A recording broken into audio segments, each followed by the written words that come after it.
How to add shake to reveal story on Instagram. Hello everyone, welcome to this channel. I'm here to help you out today. So without any delay, let's get started. Now first of all, launch the Instagram application on your device and make sure that you're logged into your account.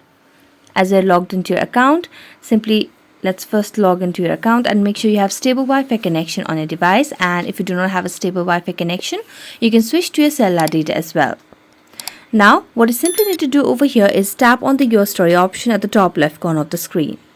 So let's just tap on the Your Story option, and as we tap on the Your Story option, what you can simply do is select on the Story option. So let's just allow access over here. So let's select on a particular picture, and as we do that, select on the sticker icon at the top of the screen.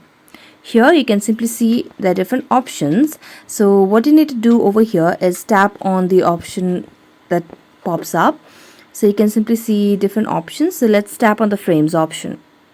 Now select any of the other pictures over here, and you can now simply write on the caption if you want, and then tap on done and simply post into your story, and now people can shake the photo to reveal it.